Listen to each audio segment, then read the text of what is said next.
सभी साथियों को नमस्कार। मैं रजत सिंह, प्रदेश अध्यक्ष डीएलएड। जो भी साथी जुड़ चुके हैं कृपया करके अन्य साथियों तक ये वीडियो पहुंचाएं, जिससे अन्य साथी भी जुड़ सके लाइव से। सभी साथी जल्द से जल्द जुड़ जाएं, जिससे हम अपनी बातों का जो क्रम है, अपनी बातों को जो सार है, जिसके लिए हमने आप सबको कहा था कि लाइव आकर आप सबको उपस्थित होकर जानकारी देंगे, आगे की क्या रणनीति है, उस चीज़ पर चर्चा के लिए आप सबके बीच में लाइव आए हैं। अगर जो भी साथी जुड़ चुके हैं कृपया करके ये चीज़ बता दें कि अगर हमारी आवाज़ आप तक पहुंच रही हो तो कृपया करके बता दें, जिससे हम अपनी बातों का क्रम आगे रखें।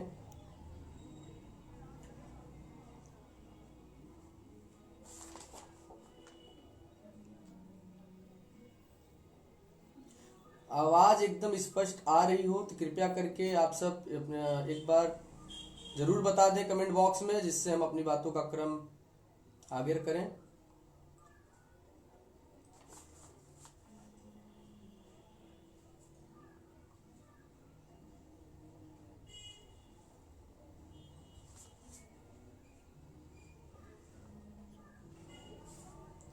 जितने भी साथी जुड़ चुके हैं कृपया करके इसे अन्य साथियों तक पहुंचाएं जो इस समय लाइव वीडियो में जुड़ जाएं, जिससे हम अपनी बातों का जो सार है, आगे की रणनीति क्या है, आगे हमारा क्या मुद्दा होगा, किस मुद्दे पे हमें लड़ना है, कैसे लड़ना है और आगे की क्या रणनीति होगी, इन सब मुद्दों के लिए लाइव जुड़े हैं। उम्मीद करता हूं कि आप सब इसे अन्य साथियों तक पहुंचाएंगे। चलो बातों का क्रम ज़्यादा देर न करते हुए रखना चाहिए। मुद्दा था कि प्राथमिक नई शिक्षक भर्ती है, उस भर्ती में हमारे जो डीएलएड बीटीसी के साथी हैं उन्हें प्रथम वरीयता मिलनी चाहिए। इसके लिए हमने जो है सीनियर अधिवक्ता अशोक खरे जी को हायर किया था और बहुत जिसमें हायर किया था, जिसमें भी कुछ महीनों से केस पेंडिंग में है। बहुत सारे साथी नाराज हुए कि राजस्थान में जजमेंट आ गया है और अभी तक उत्तर प्रदेश में कुछ नहीं हुआ, तो आपको अपनी बातों का क्रम रखने से पहले उस पर भी चर्चा करना चाहेंगे। और इस समय प्रथम वरीयता पर हम सब कितने आगे हैं, आगे जो भर्ती आएगी उसमें हमको प्रथम वरीयता मिलेगा कि नहीं मिलेगा, आगामी भर्ती के लिए संघर्ष क्या होगा, आगे हमारा कोर्ट में क्या चल रहा है, जमीनी स्तर पे हमने क्या किया, भर्ती आएगी कि नहीं आएगी, उन सब मुद्दों पर ही हम आप सबके बीच में जुड़े हैं। आप सब के बीच में एक एक मुद्दों पर हम चर्चा करेंगे, जिनमें से ये था कि प्रथम वरीयता। आप सब देख रहे होंगे कि आप सब कमेंट बॉक्स में जरूर लिखते हैं कि भैया प्रथम वरीयता की क्या अपडेट है, प्रथम वरीयता पे कोर्ट पे क्या अपडेट है। तो देखो, हर चीज़ों का एक वो होता है कि हम चाहे तो डेली प्रथम वरीयता पे एक पोस्ट लिख सकते हैं। पोस्ट लिखने में कुछ नहीं जा रहा है, पोस्ट उठाना है मोबाइल और लिख सकते हैं, लेकिन उस चीज़ में जिस प्रक्रिया के लिए हम कोर्ट में लड़ रहे हैं, जिस प्रक्रिया को हमें जीतना है, जरूरी होता है कि उसे शो अप करें। तो सबसे पहले मैं आपको बता दूं कि राजस्थान में जो भी ऑर्डर आया हुआ है, तो राजस्थान में जो कांग्रेस की सरकार थी और वहाँ पर बीएसटीसी वालों के पक्ष में हमेशा फेवर था कि उन्हें उनका अधिकार मिले, हक मिले, जिसपे जोधपुर हाई कोर्ट में सुनवाई हुई, जिसमें उनके पक्ष में फैसला आया। और हम सबके उत्तर प्रदेश में भाजपा की सरकार थी, यहाँ पर जब सुनवाई हो रही थी तब यहाँ पर कहीं सरकार एनसीटी ने काउंटर नहीं फाइल कर रहे थे, कहीं यहाँ पर सरकार अपना काउंटर फाइल नहीं कर रही थी। मतलब कुल मिलाकर ये था कि सरकार इस पक्ष में अपना काउंटर नहीं लगाना चाह रही थी, जिसके लिए हमने अपने साथियों के साथ मिलकर एक तैयारी की। आप देख रहे होंगे कि नई शिक्षक भर्ती के लिए हम सब लगातार उत्तर प्रदेश के लखनऊ हो या इलाहाबाद, यहाँ पर हम सब लगातार लड़ रहे थे, जिसमें से मैं आप सबको कुछ अपनी मेहनत की कुछ चीज़ों को दिखाना चाहता हूँ कि आगामी भर्ती में प्रथम वरीयता मिलेगी, या तो बीएड आगामी प्राथमिक भर्ती से बाहर होगा, या तो नई जो प्राथमिक शिक्षक भर्ती आएगी उसमें डीएलएड को प्रथम वरीयता के साथ पर सरकार इसमें योजना बनाएगी। उस चीज़ों को आप सबके बीच में रखना चाहता हूँ विद प्रूफ कि इसमें हमने इस समय क्या क्या कार्य किए। आगे हम सबको सरकार प्रथम वरीयता पर बातें रखेगी, आगामी भर्ती में प्रथम वरीयता लागू होगा कि नहीं होगा, कि प्राथमिक भर्ती में बीएड ही बाहर हो। तो देखिए इस मुद्दे पर हमें दो चीज़ों पे काम करना था, क्योंकि ये मुद्दा जब हमने उठाया था तो इस मुद्दे को हमें जीतना है। इस मुद्दे पर कैसे जीतना है जरूर, अब हम कोर्ट प्रकरण में उलझे हुए हैं, सरकार अपना काउंटर नहीं लगा रही, एनसीटी अपना काउंटर नहीं लगा रही है। यहाँ पता लग रहा है कोविड काल आया, केस ही नहीं टेकअप हो रहा था। अभी भी हम माननीय अशोक खरे के यहाँ से 3-4 दिन से और उससे पहले भी जुटे हुए थे। एप्लीकेशन हम डलवा कर आए, वहाँ पर आप सकते हैं 4952 याचिका संख्या, आप सब ऑनलाइन जाके देख सकते हैं। वहाँ पर भी अब ये हुआ कि कोर्ट का जब इधर सरकार पर दबाव बनाया गया, तब ये हुआ कि क्यों ना अब इलाहाबाद हाई कोर्ट में भी माननीय अशोक खरे जी के यहाँ केस लिस्टेड करवाने के लिए एप्लीकेशन डलवा दिया है।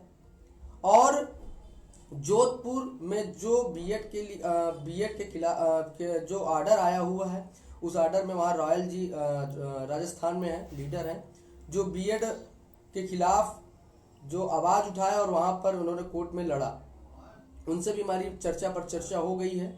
और ऑर्डर आज राजस्थान का शाम को अपलोड होने के लिए उन्होंने कहा है। और जैसे ही ऑर्डर अपलोड होता है, उस ऑर्डर को लेकर के लखनऊ बेंच में एक बीएड को बाहर निकालने के लिए उस ऑर्डर को लगा करके एक वकील खड़ा करेंगे।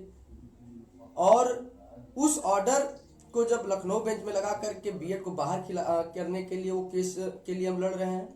आप सबके लिए बता दें, डीएलएड प्रथम वरीयता मेरे इज्जत मान सम्मान के लिए से जुड़ा हुआ था। इसके लिए मैंने निर्णय किया है कि कोर्ट में जो भी खर्चा होगा मैं वहन करूंगा, मेरे साथी वहन करेंगे। लखनऊ बेंच में कल या परसों हम और हमारे साथी उपस्थित होंगे। वहां पर जो भी वकील हमें लगेगा कि ये वकील, जैसे अभी भदौरिया का नाम आ रहा है, 2-3 वकील का नाम आ रहा है जो अच्छा लखनऊ खंडपीठ से अच्छा लड़ते हैं, उनको वहां से लड़ने के लिए राजस्थान का ऑर्डर लगा करके वहां से लड़ने के लिए जो लड़ने के लिए तैयार होंगे। इलाहाबाद की जो हाई कोर्ट है, यहाँ पर प्रथम वरीयता का केस चलेगा। और लखनऊ बेंच में राजस्थान में जो एनसीटी का जो आदेश को जो शासनादेश है, जो भारत के राजपत्र में आदेश आया हुआ, उसको वो ऑर्डर को वहां लगाया जाएगा, जिससे बीएड को बाहर निकालने, प्राथमिक से बाहर निकालने के लिए लखनऊ बेंच में, और डीएलएड को प्रथम वरीयता मिलने के लिए प्राथमिक शिक्षक भर्ती में इलाहाबाद हाई कोर्ट से। और साथ ही साथ जो मैंने जमीनी रूपरेखा इतने दिन से जब से कोर्ट केस चल रहा था, उसी बीच में अपने कार्यों को आंतरिक रूप से कार्य में जुटा हुआ था। मुझे ये लग रहा था कि अगर मैं सोशल साइट पे ज़्यादा आप सबके बीच में शेयर करूं तो जो मेरे विरोधी साथी हैं, बीएड के साथी हैं, वो नाराज होंगे। जब भी प्राथमिक नई शिक्षक भर्ती का आह्वान किया गया हो, या इलाहाबाद में किया गया हो, या प्राथमिक शिक्षक भर्ती का आह्वान लखनऊ में किया गया हो, चाहे भाजपा कार्यालय हो, चाहे शिक्षा मंत्री आवास हो, चाहे विधानसभा घेराव हो, चाहे एससीईआरटी पे हुआ हो, चाहे परीक्षा नियामक में धरना हुआ हो, चाहे बालसन पे हुआ हो, जहां भी मेरे द्वारा धरना दिया गया, जहां पर सरकार के द्वारा, शासन के द्वारा जो भी अधिकारी आते थे, परीक्षा नियामक में धरना दिया गया, मेरे द्वारा परीक्षा नियामक सचिव को साफ साफ ज्ञापन दिया गया था, जिसमें आप देख सकते हैं, इसमें साफ साफ लिखा हुआ है, डीएलएड बीटीसी प्रशिक्षण पूर्ण कर चुके प्रशिक्षितों के लिए नई प्राथमिक शिक्षक भर्ती और प्रथम वरीयता के संबंध में। इस चीज को वहां ज्ञापन देकर हमने उनको सचिव जी से लेटर को एससीईआरटी डायरेक्टर और शासन स्तर के माननीय मुख्यमंत्री शासन स्तर के अधिकारियों पर बेसिक शिक्षा के फॉरवर्ड करवाया था। फिर उसके बाद में अभी हाल ही में एक धरना आयोजित हुआ था 15 नवंबर को। उस धरने में भी जब हमारी मांग थी, उस मांग के तहत मैंने जब ज्ञापन दिया था, जब शासन स्तर के अधिकारी एसपी सिटी और एडीएम महोदय को, तो उनके द्वारा हमारे ये ज्ञापन देकर भी इसमें भी पूरा मांगों को भली भांति रखा गया था कि हमें प्रथम वरीयता के साथ नई प्राथमिक शिक्षक भर्ती चाहिए, जिसके लिए और सोशल मीडिया पर जो मेरे ज्ञापन फॉरवर्ड हुए थे, वो ज्ञापन इस प्रकार थे, शायद सोशल मीडिया में आप सबको उस समय ज़्यादा व्यस्तता की वजह से ना देख पाए हो, तो मैं आपको याद दिलाना चाहता हूँ। निजी सचिव बेसिक शिक्षा मंत्री के पास मेरा ज्ञापन मेरे प्रथम वरीयता और प्राथमिक नई शिक्षक भर्ती के लिए फॉरवर्ड हुआ था, जिसका क्रम आप देख रहे होंगे कि आप सबको भली बात दिख रहा होगा। इसके ये बेसिक शिक्षा मंत्री जी के पास जब प्रथम वरीयता का और नई प्राथमिक शिक्षक भर्ती के लिए फॉरवर्ड कराया गया था ज्ञापन, फिर उसके बाद अपर शिक्षा सचिव उत्तर प्रदेश शासन को प्रथम वरीयता और प्राथमिक नई शिक्षक भर्ती के लिए काम किया गया, जो आज लगातार 1.5 साल से जिस भी विभाग जिस भी दफ्तर में जा रहे हैं, अगर प्राथमिक नई शिक्षक भर्ती का ज्ञापन देते हैं तो उसके साथ नई प्राथमिक वरीय प्रथम वरीयता की चर्चा होती है, क्योंकि हमें कोर्ट में दबाव बनाने के लिए सरकार से हमें नहीं उलझना है, सरकार को दबाव बनाना है कि किसी तरीके से हमें इस मुद्दे को जीतना है, जिसके लिए हमें सरकार को पक्ष में लाना है, कोर्ट में विभाग को पक्ष में लाना है। अगर विभाग मेरे पक्ष में रहेगा, जैसे परीक्षा नियामक और बेसिक शिक्षा परिषद और SCRT अगर हमारे पक्ष में रहती है, जिस प्रकार से सर्वेंद्र विक्रम सर के पास गए थे तो वहां पर भी अपनी बातों को रखते वक्त और ज्ञापन देते वक्त यही कहा था कि सर हम सब संस्था, आपकी संस्था से हम सब प्रशिक्षु हैं और आप ही की संस्था से हमने DLED BTC किया। अन्य राज्यों का भी उदाहरण दिया था जो वीडियो आपके पास पहुंचा था। और माननीय मुख्यमंत्री के पास जब ज्ञापन जितने भी जहां जहां मुख्यमंत्री पहुंच रहे, हमारी टीम, हमारे संगठन DLED प्रशिक्षु मोर्चा के जितने भी लीडर हैं, कार्यकारिणी के लोग हैं, जरूर ज्ञापन के साथ फॉरवर्ड करते हैं। माननीय मुख्यमंत्री जी को भी ज्ञापन फॉरवर्ड करा दे दिया जा चुका है प्रथम वरीयता प्राथमिक नई शिक्षक भर्ती के लिए। आपको न दिख रहा हो तो आप कृपया करके देख सकते हैं माननीय मुख्यमंत्री जी के पास भी। मतलब कुल मिलाकर के जमीनी स्तर पर नई शिक्षक भर्ती और प्रथम वरीयता के लिए हर मुख्यमंत्री, शिक्षा मंत्री, विभाग, SCRT, परीक्षा नियामक, बेसिक शिक्षा अपर सचिव, मतलब कि कुल मिला के विभाग और शासन स्तर के अधिकारियों को अवगत करा दिया जा चुका है, ताकि जब हम कोर्ट प्रकरण पर लड़ाई लड़ें तो सरकार के द्वारा विरोधाभास न किया जाए, विरोध के मतलब कि विरोध के पक्ष में अपना काउंटर में B.Ed के समर्थन में ना करके रुचि दिखाएं। इसलिए जब कोर्ट प्रकरण के लिए अभी कुछ दिन से केस लिस्टेड के लिए एप्लीकेशन सीनियर अधिवक्ता अशोक खरे सर के यहाँ केस लिस्टेड करवाने के लिए एप्लीकेशन डलवा चुके हैं। कल या परसों मैं लखनऊ आ रहा हूँ। लखनऊ में आकर के जो वहाँ का टॉप मोस्ट सीनियर या अच्छा वकील होगा, उस वकील के तहत लखनऊ बेंच में या B.Ed को बाहर करने के लिए जो है NCT के गाइडलाइन को चैलेंज किया जाएगा और ऑर्डर जो है आज शाम तक अपलोड होगा। राजस्थान का जो जोधपुर हमें ऑर्डर आया हुआ है उसका आज शाम तक अपलोड होने के लिए कहा गया है। जैसे ही ऑर्डर आता है उस ऑर्डर को निकलवा करके लखनऊ परसों तक एक वकील करना है, उस वकील को केस सौंपने के बाद चैलेंज करना है।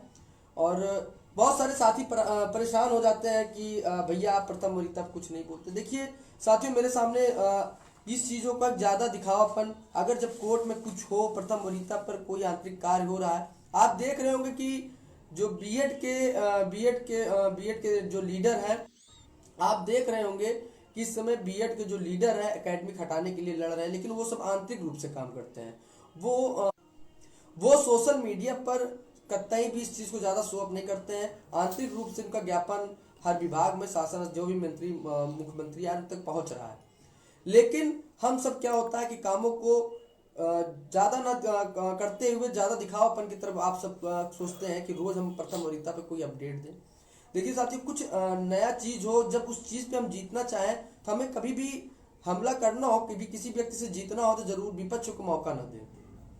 विपक्ष को जिस दिन आपने मौका दे दिया, B.Ed वाले जिस दिन जान गए कि हम सब इसी पे लग चुके हैं, तो जरूर सक्रिय हो जाएंगे। जिस प्रकार से आपने देखा होगा कि याचिका संख्या 4952 रजत सिंह एंड 2 अदर्स का केस जब इलाहाबाद हाई कोर्ट में डाला गया, तुरंत 2 आईए पड़ी और वो सब की टीमें शामिल हो गई कि ताकि ऐसा कोई गलत डिसीजन ना आ जाए, ऐसा ना हो कि B.Ed के लोग कोर्ट में आईए डाल के ना शामिल हो और कोर्ट एक तरफा फैसला सुना दे, जिसमें गवर्नमेंट की तरफ से सीनियर अधिवक्ता अवस्थी सर और B.Ed की तरफ से 2 वकील हायर हुए थे और हमारे तरफ से DLED BTC वालों की तरफ से केवल एक वकील सीनियर अधिवक्ता अशोक खरे हायर हुए थे। जब देखा गया कि एनसीटी अपना काउंटर नहीं लगा रही है, सरकार उत्तर प्रदेश सरकार की तरफ से भी काउंटर लगाने में दिलचस्पी नहीं दिख रही है, तब ये हुआ कि केस को कुछ दिन जो है रोका जाए और पहले सरकार से जमीनी स्तर पे दबाव बनाया जाए। तो अब वहां पर हमारे द्वारा और हमारी टीम के द्वारा जमीनी स्तर पे कार्य किया गया। जितने भी धरना ऑर्गेनाइज किए गए, उस धरने में प्रशासन हो या शासन के अधिकारी हो या कभी विभाग में, तो वहां पर यही अवगत कराया जा रहा है कि हम सब डीएलएड बीटीसी के प्रशिक्षु हैं और लगातार प्राथमिक नई शिक्षक भर्ती के लिए लड़ रहे हैं। हम सबके सामने केवल एक ही भर्ती आती है, वो प्राथमिक शिक्षक भर्ती, और हम एससीईआरटी संस्था से डीएलएड बीटीसी किए हुए हैं और केवल एक ही भर्ती में शामिल होते हैं। अन्य जो बीएड कोर्स है जिसको एनसीटी की गाइडलाइन के तहत उत्तर प्रदेश सरकार पूर्ण रूप से शामिल कर रही है, उनके पास अन्य बहुत सारी भर्तियां, जबकि उन भर्तियों प्राथमिक भर्ती में शामिल करने के लिए भी ब्रिज कोर्स करना पड़ रहा है। और अभी हाल ही में जो एक भर्ती प्रक्रिया पूरी हुई है 69,000 भर्ती में, उसमें जब उत्तर प्रदेश सरकार ने 69,000 भर्ती में बीएड वालों को जब प्रवेश दिया तो उसका अभी तक ब्रिज कोर्स नहीं हुआ है। जब हमारे पास ऑल टोटल 14 बैच 15 बैच के चयनित साथी, 17 बैच 18 बैच के 19 बैच के साथी उपस्थित हैं, इनका प्रशिक्षण पूर्ण हो चुका, जिनकी संख्याएं 8 लाख के करीब है, 8 लाख के करीब है। जब हम सब एनसीटी की गाइडलाइन जो 28 जून 2018 में जिसमें साफ कहा गया था, केवल विचार करने के लिए कहा गया था कि जहां पर संख्याएं न हो वहां विचार किया जाए, उस चीजों को सरकार पूर्ण रूप से लागू कर दिया। और 69,000 भर्ती में जो बीएड वालों को प्रवेश भी दिया गया है, उनका भी अभी तक ब्रिज कोर्स नहीं हुआ। आरटीआई डाला गया, आरटीआई डालने के उपरांत हमारा ये पूछना था कि परीक्षा नियामक अब तक कितने लोगों को प्रशिक्षित कर चुका है, जिसमें संख्याएं 7 लाख से लगभग आ रही है। जब हम सब 7 लाख से ज्यादा लोग इस समय उत्तर प्रदेश में बीटीसी डीएलएड किए हुए लोग हैं जो अभी अचयनित है, जो आगामी भर्ती के लिए रोजगार की तलाश में है, तो उत्तर प्रदेश सरकार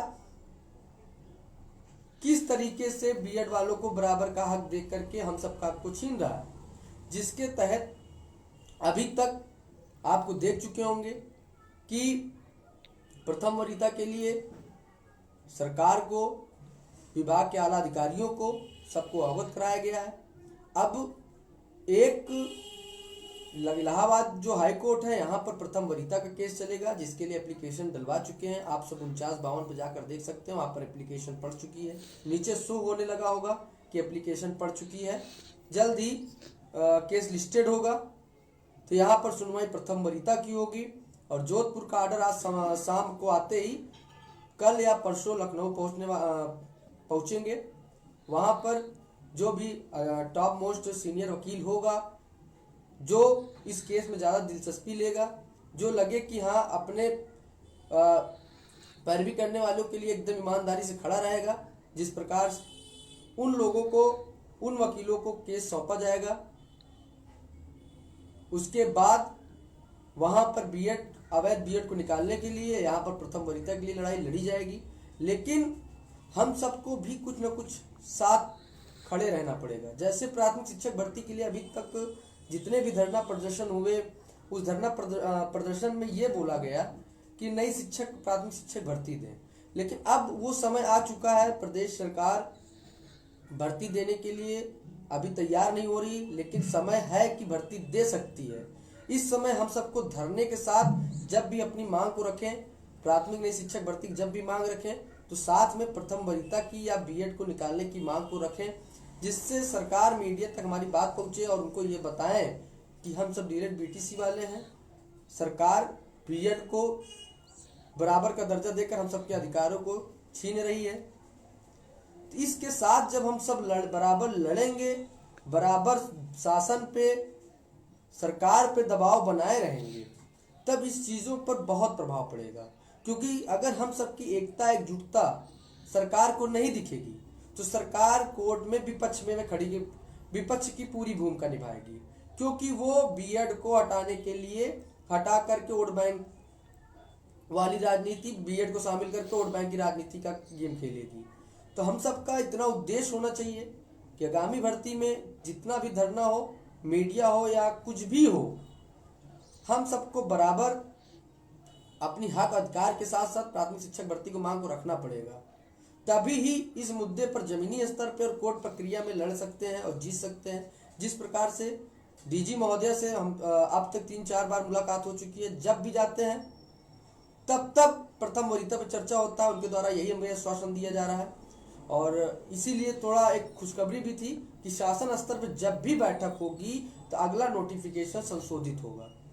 इस चीज़ों को हम चाहते थे कि कुछ दिन रुका जाए, ना बताया जाए, लेकिन लगा कि अब समय आ चुका है। राजस्थान का ऑर्डर आप सब देख कर के शायद काफ़ी आप सब नाराज चल रहे थे। आपको ये लग रहा था कि रजत भैया जो है इस मुद्दे पे बात ही नहीं रखना चाहते, इस मुद्दे पे बोलना नहीं चाहते। देखो साथियों, कुछ व्यक्ति होते हैं ओपन रूप से काम करते हैं कि हाँ प्रथम वरीयता पे हमारा मुद्दा यहाँ पहुंचा, लेकिन हम चाहते हैं कि देखिए बीएड के जो लीडर हैं, उनके लोग हैं, वो उत्तर प्रदेश सरकार में इस समय बहुत मजबूती से अपनी बातों को रखते हैं। प्रदेश सरकार उनके सामने मजबूर हो जाती है। अगर इतना होता तो आप समझ सकते हैं कि उत्तर प्रदेश सरकार एनसीटी की गाइडलाइन का आना और इधर उत्तर प्रदेश सरकार ने लागू करना, और तुरंत एनसीटी का गाइडलाइन कैसे आता है, इधर 69,000 भर्ती आने वाली है, उधर तुरंत एनसीटी का गाइडलाइन संशोधित होती है और तुरंत इधर 69,000 भर्ती में बीएड को शामिल कर दिया जाता है। मतलब कुल मिलाकर के कि प्रदेश सरकार में बीएड हावी है, लेकिन बीएड हावी है तो हमें भी हावी होना पड़ेगा। हमें सीधा बोलना है प्रदेश सरकार से, या तो प्राथमिक से बीएड को निकालें, या तो आगामी भर्ती में प्रथम वरीयता दें, या तो हमें भी टीजीटी पीजीटी में अन्य बीएड के बराबर का दर्जा दें। अगर इस चीज़ों का सरकार पर ज़्यादा प्रभाव पड़ता है तो हम दोनों में फायदे हैं। अगर प्राथमिक शिक्षक भर्ती आएगी उसमें तो मिलेगा ही मिलेगा, बाकी जो टीजीटी पीजीटी की भर्तियां आने वाली हैं उसमें भी हम बराबर की हिस्सेदारी रखेंगे। तो इस चीज़ों को हमको सरकार पर बराबर दबाव बना के रखना है। और भी जो साथी जुड़े हैं, देख रहे हैं काफ़ी साथी जुड़े थे, काफ़ी सारे मुद्दे थे, काफ़ी आप सब परेशान थे। पोस्ट होता था तो आप सबका जरूर आता था भैया प्रथम वरीयता पे क्या मामला। देखो प्रथम वरीयता पे जो भी मेरे द्वारा मुद्दा था उस मुद्दे पे मैंने काम आंतरिक रूप से किया। आंतरिक रूप से शासन हो या प्रशासन हो, बराबर विभागों में इस मुद्दे पे लगातार बना रहा, क्योंकि मुझे पता था कि अगर सरकार कोर्ट में विपक्ष में खड़ी होगी तो कोर्ट केस पेचीदा पड़ेगा। सुनवाई जिस प्रकार से एनसीटी का काउंटर ना फाइल करना, इधर एनसीटी काउंटर फाइल करे तो सरकार का रुचि ना दिखाना, मतलब कुल मिलाकर इस हेर फेर में बहुत सारी दिक्कतें हो रही थी, जिसको हमने जमीनी स्तर को केस को कुछ देर पेंडिंग में डाल करके इधर जमीनी स्तर पे वर्क होना शुरू हो गया। फिर इधर राजस्थान में बीएड के खिलाफ ऑर्डर जो आया, उस ऑर्डर को निकलवाया जा रहा है कि अब एक वकील वहां पर करेंगे।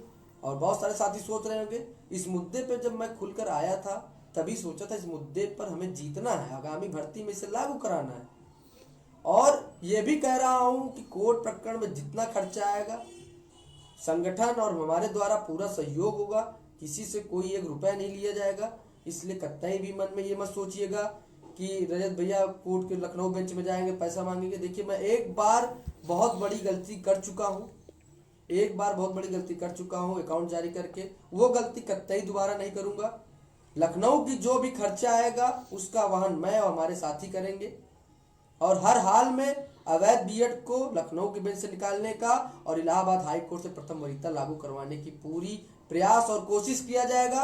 और विभागों से बराबर बने हुए हैं, और यहाँ तक डीजी महोदया ने भी पूर्ण आश्वासन दिया है कि आप सबकी बातें ठीक है, इसमें हम सहमत हैं। आगामी जब भी अगर प्राथमिक नई शिक्षक भर्ती की विज्ञप्ति या विज्ञापन की संबंधित बात होगी उसमें आपकी बातों को प्रमुखता से हम रखेंगे, और शासन स्तर के लोगों से अधिकारियों से चर्चा किया जाएगा कि इस पे इनका आप सबका हल निकाला जाएगा। इस हल को जब डीजी महोदया और एससीईआरटी सर्वेंट विक्रम सर ने भी इस बातों को माना है कि हाँ आप सब जो है प्राथमिक में पूर्ण रूप से शामिल तो है, लेकिन आप सबका अधिकारों को अवैध बीएडओ को जिस तरह दिया जा रहा है, ये एनसीटी ने हस्तक्षेप किया है। अगर हमारे द्वारा कोई हस्तक्षेप होता तो जरूर हम वापस लेते, लेकिन ये एनसीटी का है। लेकिन खुशी है कि राजस्थान में जिस प्रकार से एनसीटी के विपक्ष में जिस तरह से फैसला आया और वहाँ की राज्य सरकार जिस तरह से बीएसटीसी वालों के फेवर में थी, इसलिए वहाँ जिस तरह से सकारात्मक जो आर्डर अपलोड होने वाला है, तो उस आर्डर को हम सब भी देखना चाहते हैं। जो आर्डर वहाँ के जोधपुर की जो डबल बेंच में सुनवाई हुई है, उस सुनवाई का फैसला क्या है, उसका हमें भी बेसब्री से इंतजार है। जैसे ही आर्डर अपलोड होगा उस आर्डर को निकलवाया जाएगा और उसके बाद लखनऊ बेंच की शरण में 1-2 दिन में होंगे, क्योंकि आज शाम तक आर्डर आने की पूर्ण चांस है। फिर लखनऊ बेंच में उस मामले पे लड़ा जाएगा। फिर उसके बाद इलाहाबाद में भी अब लगातार केस लिस्टेड होने वाला, सुनवाई करवाते रहेंगे। और कोर्ट प्रकरण के साथ साथ जमीनी स्तर पर जितने भी धरने होंगे, उस धरने में भी बैनर होगा या पोस्टर होगा, प्राथमिक नई शिक्षक भर्ती दे सरकार और आगामी प्रथम वरीयता या अवैध बीएडओ को निकाल करके। मतलब कुल मिलाकर के अब लगातार मांग रखनी है और मांग के साथ अपने हक और अधिकार के लिए को भी जोड़ के रखना होगा, क्योंकि अगर हम थोड़े से भी चूक किए तो अगला अवैध बीएड इस चीज़ों को फायदा उठाएगा और कहीं ना कहीं जो मेहनत हम सब लाठी डंडा खा रहे हैं, जो बराबर मेहनत कर रहे हैं, उसका सकारात्मक चीज़ें अवैध बीएड लेंगे। क्यों लेंगे? क्योंकि उनके सामने अभी एलटी की भर्ती अभी आई थी और उसको उन्होंने परीक्षाएं दिया। फिर उसके बाद इनके पास जो है अभी प्रोफेसर की भर्ती आई है, जीआईसी प्रवक्ता की आई हुई है, टीजीटी पीजीटी की भर्ती बराबर आ रही है। कुल मिलाकर के जो ये भर्तियां आ रही है, बीएड बराबर मौका पा रहा है। प्राथमिक में भी देख रहा है कि हम सब संघर्ष कर रहे हैं, जैसे भर्ती आएगी विज्ञापन भरने के लिए, भर्ती एप्लीकेशन डालने के लिए तैयार बैठा हुआ। तो कुल मिलाकर के मेहनत हम सब करें और फल कोई और खाए। इस चीज़ों को मैं भली भांति जानता हूँ। जो आप सब कमेंट करते हैं कि भैया जो इस पे आप क्या है, कैसे हम सब आप मेहनत कर रहे हैं, बीएड वाले इसका फ़ायदा उठाएंगे, इस चीज़ को मैं जान रहा हूँ। लेकिन ये सरकार नहीं जान रही है कि हमारे साथ जो गलत हुआ है तो उस चीज़ों को वो न्याय दे। लेकिन न्याय कैसे मिलेगा? जब हम आप उनके तक बात पहुंचाएंगे, आवाज़ उठाएंगे। आवाज़ उठाने का जो क्रम था, चाहे 1 सितंबर का धरना हो, चाहे 15 नवंबर का धरना हो, चाहे लखनऊ में 5 जुलाई को हो, 13 अगस्त का हो, जितने भी बड़े धरने चर्चित धरने हुए हैं, उस धरने में जब भी शासन स्तर के अधिकारियों द्वारा ज्ञापन लिया गया है, उसमें प्रमुखता से उठाया गया है, ज्ञापन दिया गया है। और यहाँ तक कि जितने भी वार्ताएं शिक्षा विभाग के आला अधिकारियों से हुई, तो इसलिए जो चीज़ें हैं इस चीज़ों को आप सबके बीच में रखना अनिवार्य था कि काफ़ी दिन का अपडेट था और इस चीज़ों को आप सबके बीच में लाना था। तो आपको कोर्ट प्रकरण जो मामला था, कोर्ट में आपको बता दिए चुके हैं। और बाकी राजस्थान के जितने भी राजस्थान में पूरे भारत के जितने भी जेबीटी, बीएसटीसी, डीएलएड, बीटीसी, पश्चिम के जितने भी कोर्स हो रहे हैं प्राथमिक लेवल के, वो लोगों के जो अन्य राज्यों के लीडर हैं, उनका राष्ट्रीय स्तर पे एक सम्मेलन होने वाला है, एक बैठक होने वाली है। तो बहुत जल्द जो है उसमें शामिल होने की कोशिश रहेगी और वहाँ पर जाएंगे, ज़रूर उसमें शामिलित होकर के वहाँ का हल निकाला जाएगा। लेकिन हमको इससे पहले आप सबको इस चीज़ों को अवगत कराना था और निवेदन करता हूँ कि आप सब भी आगामी जब धरना के लिए जो अब समय आ चुका है, आप जो उत्तर प्रदेश में यूपी टेट की परीक्षाएं हुई हैं, जो आप देखे होंगे कि एक बहुचर्चित मामला बना और परीक्षाएं निरस्त हो गई हैं। बहुत सारे साथियों के अंदर एक चीज़ होती है कि आप यूपी टेट का इंतजार कर रहे हैं, तो आपको बता दें इसमें काफ़ी साथी हमारे जुड़े हैं और काफ़ी ऐसे साथी हैं कि जो 2-2 बार 3-3 बार टेट पास होकर के सीटेट पास होकर के पुनः परीक्षाओं के लिए फॉर्म फिल किए हैं। लेकिन हम आप एक मन में एक ख्याल बैठ गया है कि हम टेट पास होने के बाद ही धरना रखें। देखिए, इस चीज़ों को करने से आप आचार संहिता लगने के कगार आने होने वाला, समय नज़दीक आ रहा है। अब हमारे आप सबके पास समय नहीं है। अब हम आप टेट और सीटेट को देखते देखते अपनी भर्ती को गवा देंगे और आगामी चुनाव में फंस जाएंगे। इसलिए निवेदन है कि मैं कल या परसों लखनऊ निकल रहा हूँ और लखनऊ पहुँचते ही वहाँ से लगातार नई शिक्षक भर्ती के लिए क्रांतिकारी धरना प्रदर्शन, ज्ञापन प्रणाली, ज्ञापन हर विभाग और एक बार फिर से विभाग में ज्ञापन दिया जाएगा और धरना प्रदर्शन के लिए लगातार अनवरत धरना होगा। ऐसा नहीं कि एक दिन धरना हो और वो धरने को समाप्त करके और फिर अगले कुछ दिन बाद धरना रखे, ऐसा कतई अब नहीं होने वाला है, क्योंकि समय हम सबके पास कतई नहीं है। अब समय को देखते हुए अब धरना जो भी चलेगा अनवरत चलेगा। और इस अनवरत धरने के लिए लखनऊ कल या परसों निकलने वाला हूँ। वहाँ पर लखनऊ बेंच में कोर्ट प्रकरण को सौंपने के बाद तुरंत ज्ञापन प्रणाली चलेगी। विपक्ष के सारे नेताओं को इस धरने में बुलाने की पूरी कोशिश रहेगी, क्योंकि अब वो चीजें नहीं रह गई है कि हम आप 2-4 प्रशिक्षु 100 प्रशिक्षु को लेकर के धरना करें और एक दिन में चिल्ला करके भाग जाएं और घर से फिर चिल्लाएं 10 दिन बाद और फिर लखनऊ पहुंचे फिर धरना हो। तो इसमें ना सरकार सुन रही है, ना हमें अपना अधिकार और हक मिलेगा। इस चीज़ों को आप सब समझिए और इसको आप जब तक धरने में नहीं आएंगे धरना नहीं हो सफल हो पाएगा। एक दिन का धरना कतई प्रभावी नहीं बन पा रहा। एक दिन केवल मीडिया में और पेपरों में आने के बाद धरने का अस्तित्व खत्म हो जाता है। सरकार सोचती है मुद्दा दब चुका है। इस चीज़ों को अब हमको आपको लगातार बनाना है। SCRT पर अनवरत धरना होगा। जैसे ही वहाँ पहुँच कर सारी कार्यक्रम स्थल को तैयार करने की कोशिश में रहेंगे। 2-3 दिन के अंदर जैसे ही पूरा हर चीज़ बैनर, पोस्टर, धरना स्थल और व्यक्तियों को रुकने की, खाने पीने की व्यवस्थाएं पूरी होती है, वैसे ही धरने का आह्वान होगा 2-4 दिन के अंदर और वैसे ही अनवरत धरना शुरुआत होगा और सरकार तक अपनी बात को लगातार एक ही साथ उठाएंगे।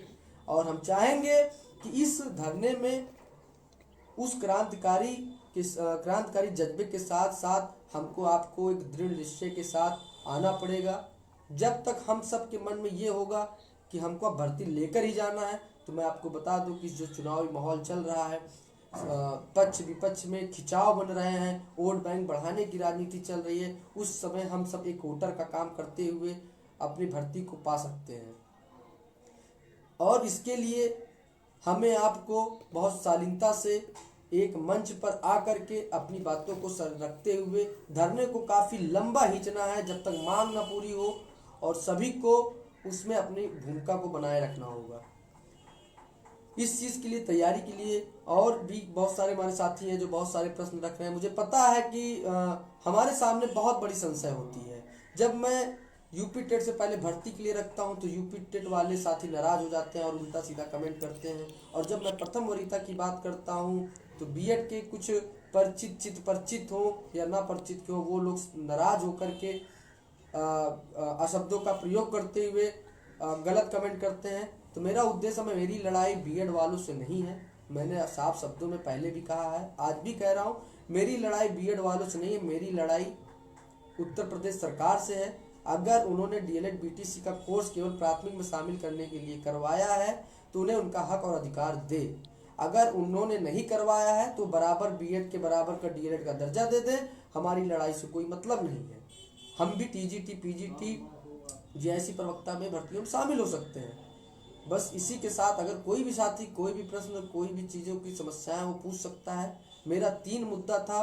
पहला प्रथम वरीयता का इलाहाबाद हाई कोर्ट में, दूसरा लखनऊ बेंच में जो केस डालने के लिए मैं तैयारी कर चुका हूं, उसके लिए तैयारी हो चुकी है लखनऊ बेंच में। तीसरा पूरी तैयारियों के साथ लखनऊ SCRT पर अनवरत धरने के लिए आह्वान करने के बाद आप सबको आमंत्रण दिया जाएगा कि आप सब भी अनवरत धरने पे बैठे और कोशिश रहेगी कि इस धरने को अनवरत चलाएंगे, लेकिन एक संगठन, एक बैनर की वजह से, क्योंकि जो कमियां थी, जो हमने चर्चाएं की अन्य साथियों से, अन्य जो साथी हैं जो नेतृत्व कर रहे हैं उनसे भी हमने इस चर्चा किया।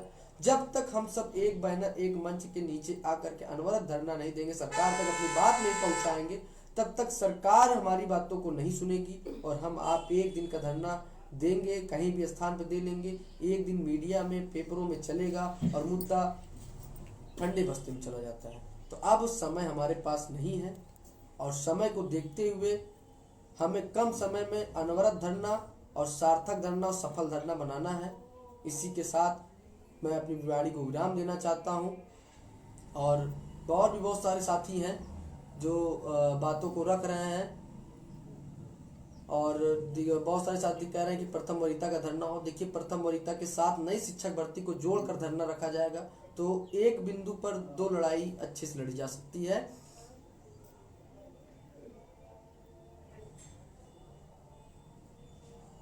बहुत सारे साथी कमेंट कर रहे हैं। केस बता दिया, जो भी बातें थी। लाइव लंबा ना रखते हुए अपनी बातों को विराम देता हूँ। जय हिंद, जय भारत।